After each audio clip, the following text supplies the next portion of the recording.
그럼 시작할까요?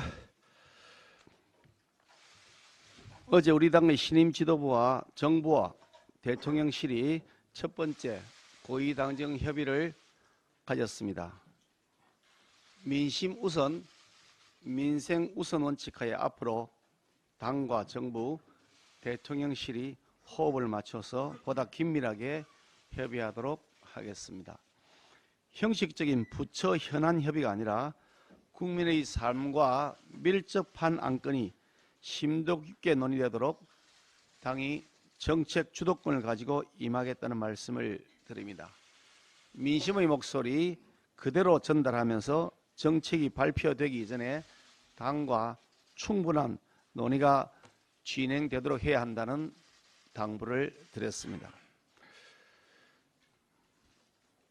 국익과 안보까지도 방탄의 도구로 활용하는 민주당에 대하여 말씀드리겠습니다. 한일 관계 정상화를 두고 민주당의 거짓 선동과 극은 편가르기가 금도를 넘고 있습니다. 망국적 야합이라는 억지 주장을 펼치며 거리로 나가 대통령의 국익 행보에 비난을 퍼붓는 데 혈안이 되어 있습니다. 일본의 하수인이라느니 전쟁의 화약고라느니 하는 등 말도 안 되는 헛소리를 내지르고 있습니다. 작금의 민주당 행태를 보면 민주당에게 반일은 국익을 위한 것이 아니라 국내 정치용 불쏘시개로서는 소재거리가 아닌가 하는 생각이 듭니다. 닥치고 반일파리가 민주당의 마르지 않는 지지 화수분이라도 되는 모양입니다. 노무현 대통령은 2007년에 국민 세금으로 조성된 국가재정으로 징용 피해자에게 보상금을 대위 지급하도록 법률까지 제정했습니다. 민주당 논리대로라면 노무현 대통령은 일본의 하수인이라도 되는 것인가요? 노무현 대통령이 하면 애국이고 윤석열 대통령이 하면 굴욕이라는 해괴망측한 민주당의 주장은 전형적인 내로남불입니다. 민주당은 무엇이 국민과 미래를 위한 올바른 방향인지는 고민하지 않고 그저 한일관계 정상화를 정쟁으로 키워서 국내 정치, 당내 정치에 이용하려는 의도만 가득합니다. 너덜너덜해진 방탄조끼를 반일모리로 꿰매어서 흔들리는 리더십을 다시 잡고 당 대표의 범죄 혐의에 대한 비난의 여론을 잠재우고자 하는 의도로 보입니다. 국익과 안보까지 방탄의 도구로 사용하는 민주당이야말로 망국의 장본인이 아닌지 되묻고 싶습니다. 고차 방정식 수준으로 꼬여버린 한일관계로 최근 3년간 잃어버린 경제 효과가 20조 원에 달한다는 보도가 있었습니다. 한일 관계 정상화가 늦어지는 순간 우리의 경제적 손실은 눈덩이처럼 커질 것이 자명한데도 과거 민주당 정권처럼 방치만 하는 것은 올바른 지도자의 자세가 아닙니다. 글로벌 경제 위기 상황에서 양국 간 수출과 투자를 복원하는 것은 더 이상 늦출 수 없는 숙제입니다.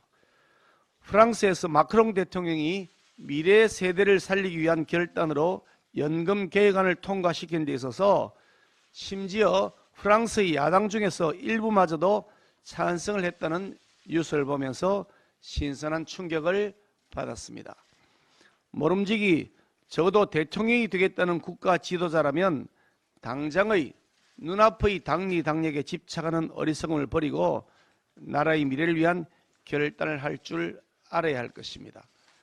우리 당은 민주당의 당리당략적 반일 선동을 초월하여서 미래를 위한 결단, 경제와 안보를 위한 결단으로 국익 극대화를 위한 외교 정상화에 박차를 가하겠습니다. 반면에 일본도 과거보다 더 진전된 자세와 진정성을 가지고 침탈의 과거사를 청산하는 일에 책임감 있게 협조해야 할 것입니다. 독일의 참의 모습은 독일이 세계 속에서 도덕적 선진국가로 인정받는 주요 기반이 되고 있음을 상기시켜 드립니다. 국회의원 정수는 절대 정을시키지 않겠습니다. 국회의원 선거제도 개편안 논의가 진행 중입니다만 그 근본 취지는 민주당이 앞장서서 비틀어 놓은 준연동형 비례대표제라는 국적불명, 정체불명의 제도를 정상제도로 바꿔놓자는 것에 있습니다. 4년 전에 여야 합의 없이 민주당이 완력을 행사해서 도입시켜 놓은 현행선거법은 반드시 고쳐져야 합니다. 그런데 그 틈을 이용해서 느닷없이 의원 수요를 증원시키겠다는 말이 나오는데 우리 당은 어떤 경우에도 의원 수요가 늘어나는 것을 허용하지 않겠습니다.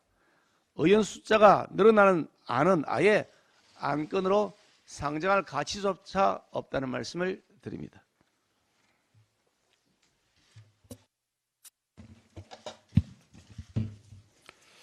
조조는 내는 족족 죽는 꾀만 낸다는 이야기가 있습니다만은 민주당이 내는 꾀가 내는 족족 민주당이 죽는 꾀만 내는 것 같습니다. 지난 대선 그리고 지방선거에서 민주당이 압도적 의석을 가지고 있었음에도 불구하고 참패한 것은 국민들이 더 이상 민주당이 하는 방식은 거부하겠다는 확고한 표시였습니다. 그러면 민주당은 그 민의를 받아들여서 무엇이 잘못됐고 무엇을 하지 말아야 하는지를 분명히 알아야 하는데 아직도 그런 것을 전혀 모른 채 의석 숫자의 힘만으로 계속 밀어붙이려고 하고 있습니다. 오늘 또 교육위를 일방 소집해서 진행을 하려 하고 있고 양곡관리법, 간호법, 특검법 등을 일방적으로 숫자의 힘으로만 밀어붙이려고 하고 있습니다. 숫자의 힘으로 밀어붙였던 임대차 3법이라든지 공수처법이라든지 이런 법의 실패가 분명히 드러났고 거기에 대해서 국민들의 심판이 있었음에도 불구하고 아직도 뭐가 문제인지를 제대로 모르는 것 같습니다. 지금이라도 늦지 않았습니다. 내년 4월이 총선인데 계속 그렇게 밀어붙이다가는 국민들로부터 엄중한 심판이 있을 것입니다. 민주주의는 관용과 자제로 유지된다고 합니다. 169석 합치면 181석의 힘으로 밀어붙이면 내년 4월 선거에서 폭망할 것이 분명하니까 지금이라도 그 점을 깨닫고 속히 방향 전환해서 민심을 받아들이기 바랍니다. 우리 대표님께서도 말씀이 있었습니다마는 지난 금요일 정개특위 소위원회에서 선거제도에 관한 3개의 안을 결의해서 전체 회의로 보냈습니다. 전혀 우리 당의 뜻과 다른 내용들이 통과됐습니다. 의원총회에서 의원 정수는 전혀 늘려서는 안 된다는 것을 분명히 했고 그 다음에 지금 소선거구제에 문제가 있으니 가급적 중대선거구제로서 진영 대결의 정치를 지향하는 쪽으로 선거제도를 바꿔보자는 의견이 있었음에도 불구하고 그런 내용은 전혀 반영되지 않은 채 50석 의원 정수 50석을 늘리는 안 2개를 넣어서 통과시켰습니다. 저희들이 그 경위를 파악하고 있고 조금 있다가 10시 40분에 정개특위위원 전체를 소집해서 그 경위를 지금 파악하고 있는 중에 있기 때문에 전혀 의원 정수를 늘리는 것이 우리 당의 뜻과 다르다는 점을 다시 한번 분명히 말씀드리고 저희들은 지금 제도가 가지고 있는 문제점을 고치는 데는 확실히 뜻을 하지만은 그 방법으로 의원 정수를 늘리는 꼼수는 절대 받아들이지 않고 허용하지도 않겠다는 점을 다시 한번 말씀드립니다.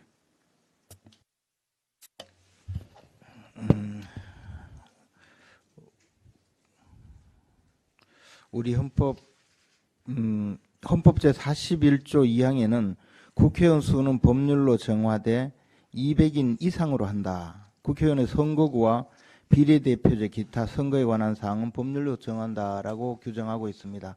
이 헌법에서 200인 이상으로 한다는 의미는 적어도 200명에서 299명까지를 상정하고 규정한 것이라고 해석하는 것이 지극히 정상적입니다. 만약에 300명을 상정했다면 국회의원 정수를 200명에서 350명까지로 한다든가 이런 규정을 두었을 텐데 200명으로 한다는 것은 최소한 200명대에서 끊어져야 된다는 것이죠. 그래서 지난 19대 국회에서 299명을 300명으로 상향할 때도 그 당시에 특별히 그 선거구 획정이 합의가 되지 않아서 이번 국회에서만 300명으로 한정적으로 증원하되 이후에 다시 299명으로 줄이는 것을 전제로 해서 선거법을 개정한 사례가 있었습니다. 그 후에 국회의원들이 오히려 299명으로 환원하지 않고 도리어 330명으로 늘리고자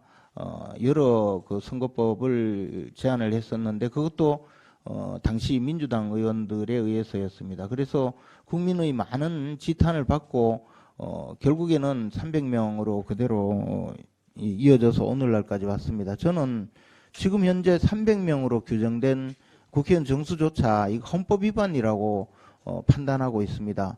이 문제에 대해서는 사실 국회가 헌법 정신을 제대로 존중하고 있는지 스스로 돌이켜봐야 된다고 봅니다. 하루빨리 국회의원 정수를 299명 이하로 개정하는 것이 헌법 정신에 맞다 이렇게 판단을 하고 있습니다.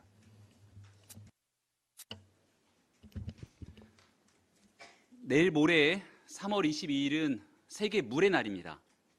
매년 찾아오는 물의 날이 의미심장하게 다가오는 건 남부지방의 심각한 가뭄 때문일 겁니다. 50년 만에 최악의 가뭄 때문에 남부지방에선 물고기가 떼죽음을 당하고 일부 지역에선 설거지 물을 아끼기 위해 학교 급식 식당까지 바꾸는 상황에 이릅니다. 영산강 물까지 끌어쓰는 비상 상황이 펼쳐지고 있지만 더욱이 걱정이 커지는 건 5월까지 이런 가뭄 해갈이 쉽지 않다는 겁니다. 농업용수, 산업용수, 생활용수에 이르기까지 우리 삶 전체를 멈추게 할 수 있는 물 부족 해결을 위해서 전 국가적 노력이 그 어느 때보다 시급한 이유입니다. 단기적으로 급히 해결해야 할 문제부터 중장기적으로 물 부족이 더 폭넓게 퍼져나갈 수 있는 상황을 대비한 환경 교육에 이르기까지 우리 정치권이 국민을 위해 존재하는 이유는 이런 공동체의 생존의 문제를 해결하기 위함 아니겠습니까? 그런데 이런 민생 문제 해결을 위해 함께 노력해야 할 제1야당 더불어민주당은 정작 민생이 필요로 하는 자리에는 보이지를 않습니다. 지난 주말에도 이재명 대표와 민주당은 정부의 한일 정상화를 위한 노력을 폄훼하기 위해 온갖 저급한 레토릭을 꺼내들어 반일 감정 고치라는 낡은 프레임을 재가동시켰습니다. 민주당의 주장 어디에도 대한민국의 미래를 위한 국익은 존재하지 않는 것 같습니다. 이번 한일 정상회담의 가장 큰 성과물은 누가 뭐래도 지난 정권에서 처참하게 무너졌던 양국 간의 신뢰를 회복했다는 점입니다. 북핵과 미사일 등 위협에 대비하기 위한 한일 간의 정보 교류 협정도, 경제가 곧 안보가 되는 현실에서 전략 물자의 양국 간 교역도, 한일 정상의 셔틀 외교도 모두 결국 신뢰가 바탕이 될 때 비로소 미래를 향해 나아갈 수 있습니다. 아니, 지난 정권 5년을 담당했던 민주당 정치인들은 거울을 들고 스스로를 좀 돌아봐야 하는 것 아닙니까? 5년 내 대한민국 국익은 안중에도 없이 오직 북한 문제에만 집착하다 김정은의 뒤통수를 맞고 아무런 실익을 챙기지 못했던 참담한 외교 성적표를 국민 모두가 기억하고 있습니다. 심지어 북한의 김정은은 핵 타격, 모의 발사 훈련을 실시하며 핵을 실제 적에게 공격을 가할 수 있는 수단으로 완비해야 한다는 망언을 쏟아내기 이릅니다.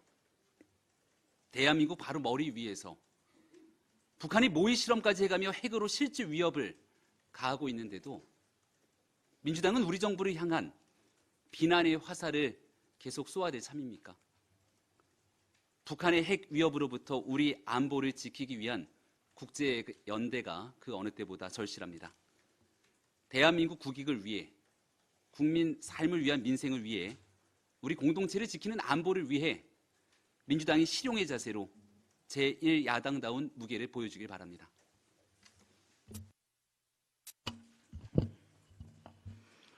한일 관계가 갈등에서 협력으로 전환됐습니다. 문재인 정부 시절 한일 관계가 최악으로 치달으면서 일본이 우리나라에 대해 취했던 반도체 3개 품목의 수출 규제 조치가 해제됐고 한미일 삼각 안보 협력 요체인 지소미아 완전 정상화도 합의가 이뤄졌습니다. 강제징용 문제 해결을 위해 한일 재계가 미래 파트너십 기금을 조성하기로 한 대목도 주목할 만한 것입니다. 기시다 총리가 역사인식은 역대 내각의 입장을 계승한다고 하면서도 직접 사죄를 하지 않은 것은 아쉽지만 안보와 경제 부분에서 거둔 성과는 윤석열 대통령이 정치적 부담을 무릅쓴 결단이 아니었다면 얻을 수 없던 것들입니다.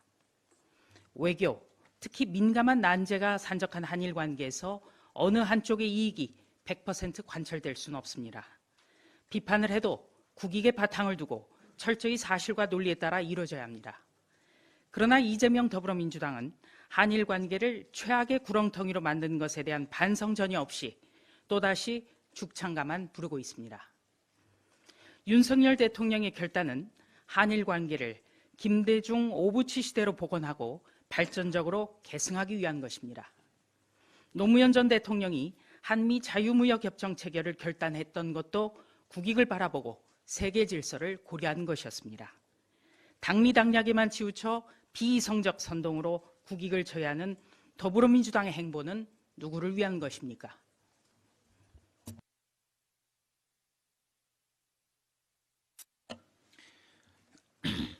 윤석열 대통령이 후보 시절 언급했던 사드 추가 배치안 다시 진지하게 검토해야 한다라는 주제로 말씀드리겠습니다. 북한이 19일 동해 상공 800m에서 공중 핵 폭발 조정 장치, 기폭 장치 실험에 성공했다고 오늘 공개했습니다. 김정은은 공중 핵 폭발 실험을 지켜본 후 공격을 가할 수 있는 수단으로 언제든 신속 정확히 가동할 수 있는 핵 공격 태세를 완비하라고 지시했습니다. 이에 앞서 김정은은 지난 11일 북한 당 전원회에서 한미 프리덤 쉴드 연합훈련에 북한의 핵 타격 훈련으로 대응하라고 지시한 바 있습니다. 김정은이 주장대로 북한이 공중 핵 폭발에 성공하여 우리 상공에서 EMP 탄을 터뜨리게 된다면 우리 경제 분야는 말할 것도 없고 한미의 레이더와 항공기, 방공 시스템, 전투기, 함대는 순간적으로 제어 기능을 잃어 추락하거나 방어 기능을 작동할 수 없게 됩니다. 북한이 이렇게 핵 전쟁 모의 훈련까지 하고 있어 윤석열 대통령이 한미 일의 군사안보 협력에 박차를 가하고 있는데 민주당은 윤석열 대통령의 방일 성과를 깎아내리게 혈안이 되어 있습니다. 이재명 민주당 대표는 한미 일의 연합훈련을 핑계로 일본 자위대의 군홧발이 다시 한반도를 더럽히는 일이 발생할 수 있다고 험담까지 늘어놓았습니다. 오늘날 대한민국은 조선조 말처럼 자위대 군홧발에 또다시 침탈당할 정도로 허약하지 않습니다. 얼마 전 경북 성주군 주한미군 사드 기지에 대한 환경영향평가 초안이 공개돼서 사드 전자파 괴담 실체가 밝혀졌습니다. 이재명 민주당 대표는 성남시장 시절이던 2016년 7월 사드 레이더 전자파는 인체에 치명적 영향을 주는 것으로 알려져 있다고 괴담을 퍼뜨렸습니다. 민주당 의원들은 당시 사드 배치 반대 집회에서 강력한 전자파 밑에서 내 몸이 튀겨질 것 같아 싫어라는 노래까지 불렀습니다. 문재인 대통령은 2018년 3월부터 4년간 측정한 사드 레이더 전자파가 유해 기준치의 2만 분의 1 수준이며 휴대전화 기지국에서 나오는 전자파의 1000분의 1 수준으로 인체에 전혀 무해하다는 국방부의 보고를 받고도 이를 국민에게 알리지 않고 뭉개버렸으며 정권 내내 사드 작전 배치를 지연시켰습니다. 문재인 정부는 중국의 사드 추가 배치 노, MD 참여 노, 한미일 동맹 노를 약속하는 3노에 이어 사드 운영 제한을 의미하는 1한까지 약속함으로써 중국에 굴복하고 한미동맹의 균형을 철회했습니다. 사드는 북한 핵 공격으로부터 우리 국민을 보호하기 위한 방어 무기입니다. 북한이 미사일을 고각 발사하여 핵을 공중 폭발시키려 하는 경우 마하 8 이상 속도로 낙하해 기존 우리가 가지고 있는 패트리어트 3 시스템으로는 탐지 자체가 불가능해 사드를 추가 도입하지 않고서는 서울을 비롯한 수도권을 북한 핵 공격으로부터 방어할 수가 없습니다. 오는 4월 한미 정상회담이 예정되어 있습니다.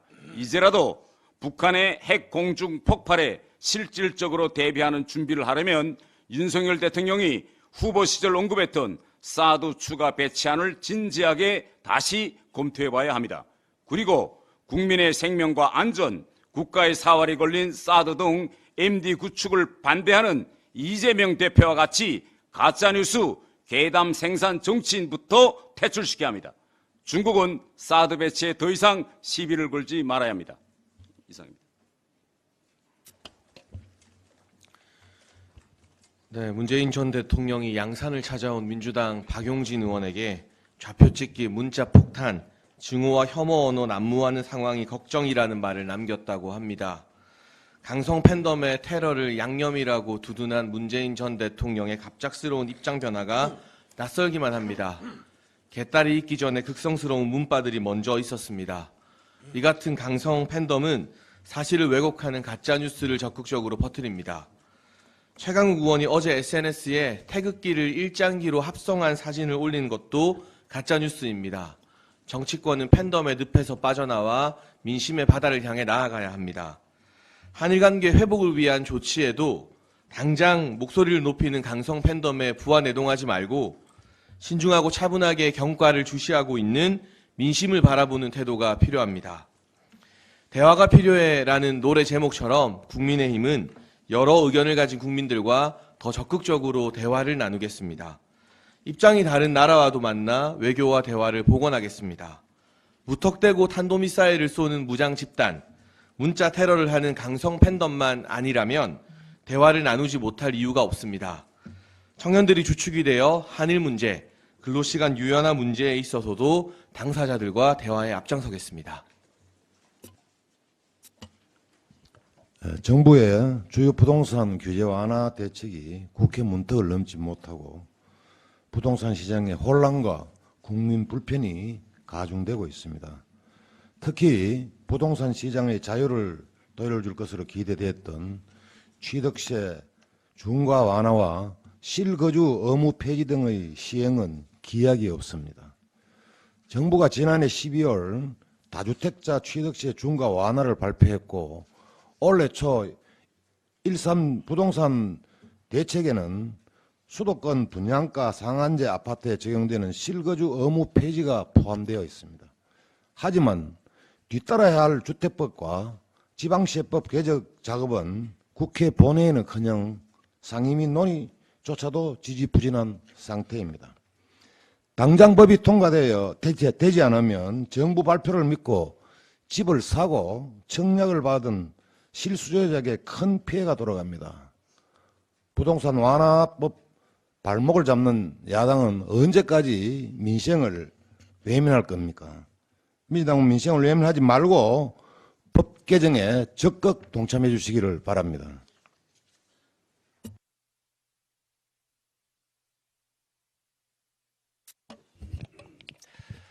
불체포 특권에 방탄조끼를 입고 본인의 범죄 혐의를 덮기 위해 온갖 술수를 부려온 이재명 대표가 국익과 관련된 외교 영역에서까지 반일 감정을 이용해 윤석열 정부를 깎아내리고 있습니다. 이재명 대표와 민주당은 지난 18일 한반도가 전쟁의 화약고가 되지 않을까, 일본의 자유대가 진주할까 두렵다라고 말을 했습니다. 대한민국 안보를 위협하는 것은 북한의 핵미사일과 ICBM 등 도발을 일삼고 있는 북한입니다. 북한에 대해서는 한마디 못하면서 오히려 더욱 공고한 대북안보협력 체계의 발판을 담은 외교 성과를 왜곡을 하고 있습니다. 이재명 대표는 돌아온 건 청구서만 잔뜩이라며 하수인의 길을 선택했다라고 말을 했습니다. 하수인이란 말은 이재명 대표에게 딱 맞는 말입니다. 조폭을 변호했으니 조폭 하수인이고 부정부패와 토착 세력과 손잡은 대장동, 백현동 등 수많은 범죄의 하수인이 바로 이재명 대표입니다. 독도수역을 한일 공동수역으로 만든 것은 김대중 대통령이었습니다. 일본의 배가 우리 수역에서 어로 행위를 하는 것을 뭐라 할 겁니까? 김대중 대통령은 일본 하수인입니까? 김대중 오부치 선언은 자위대가 한반도에 진주하기 위한 것이었습니까? 자신들이 한일 관계를 개선하면 선이고 윤석열 대통령이 하면 악입니까? 민주당은 집권을 위해 그리고 정권 연장을 위해서라면 반일 감정을 영원히 이용할 것입니다. 자신의 사법 리스크를 벗어나기 위해 아무리 몸부림을 쳐도 자기 부정을 하면서까지 추한 모습을 보일 수는 없는 것입니다. 한때 대권 후보였고 현재 야당 대표라는 신분을 잊지 마시기 바랍니다. 최근 전국 거리 곳곳에 무차별적으로 내걸린 정당 현수막에 국민들이 몸살을 앓고 있습니다. 정당 현수막이 신호등이나 운전자들의 시야를 분산시켜 사고 위험이 커지고 가게 간판을 가려 영업에 피해를 주고 있습니다. 최근에는 현수막 게시용 끈에 목이 걸려 킥보드를 타던 대학생이 바닥에 넘어지는 사고도 발생을 했습니다. 이렇게 무분별한 현수막이 걸리기 시작한 것은 더불어민주당 의원 3명이 대표 발의한 5개 광고물 관리법이 지난해 12월부터 시행되면서 지자체 허가 아래 지정된 곳에서만 걸 수 있었던 현수막 규제가 사라진 때문입니다. 법 개정의 취지는 좋았습니다. 바로 정당 활동의 보장입니다. 그러나 막상 법안이 시행되고 상대 당에 대한 비방만 난무할 뿐만 아니라 국민 안전을 도외시해서 해가 끼쳐지고 있습니다. 하지만 지방자치단체 입장에서는 단속 근거가 없어 속수무책인 상황입니다.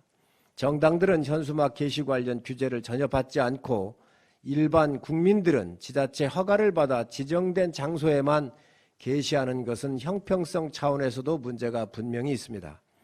민주당 의원님 여러분, 현수막 정치를 멈추고 5개 광고물 관리법 개정에 대한 논의를 시작해 주시기 바랍니다.